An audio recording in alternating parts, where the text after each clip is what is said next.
While most animated shorts don't have dialogue, at some point you might want to make your stop-motion character talk. Pressing buttons is good, clean fun. Exactly! What is this? So this is a tutorial on how to animate lip sync using either replacement mouths or clay animation. Hello, Patrick. Hello, Patrick. We'll have a look at both methods. The first thing to do is record dialogue. You can just record audio, but if you're recording someone actually speaking the line, then you can use that video for reference for planning out the lip sync frame by frame. Hello, Patrick.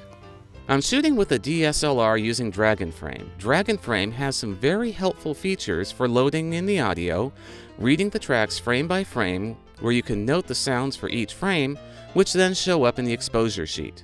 A less expensive frame capturing software is iStopmotion, available for both Macs and mobile devices. This also has the features needed to analyze audio frame by frame.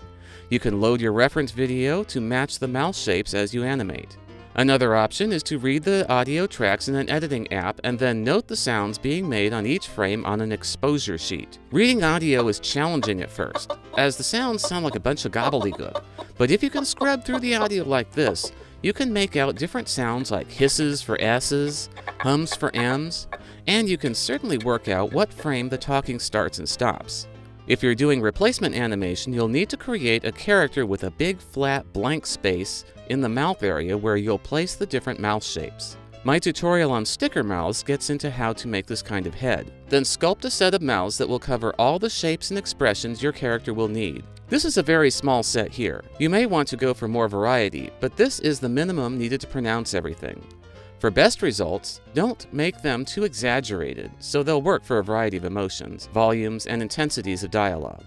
Je commence à avoir des hallucinations. Well, I have to find and extract 2 mortals from unauthorized damnation with...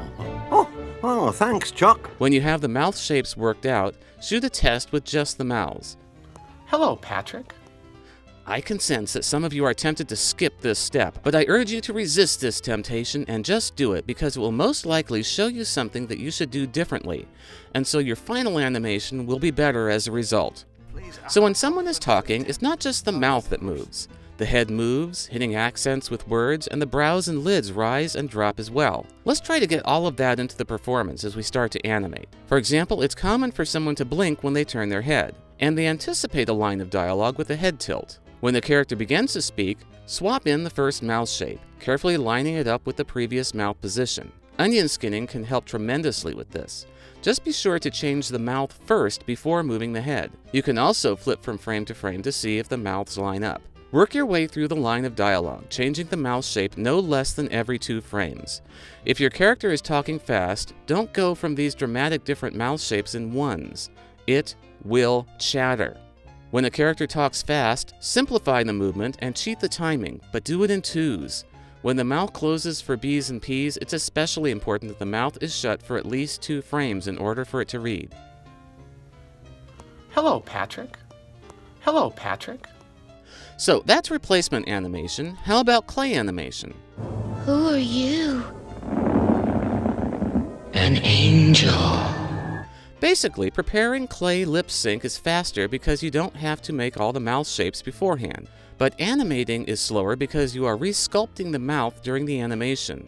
Using your exposure sheet or reference video as a guide, reshape the mouth to match. I think clay has a considerable advantage over replacement because you can make the jaw move, and you can shape the mouth exactly as it should be for any given frame instead of being limited to the set of mouths you've made.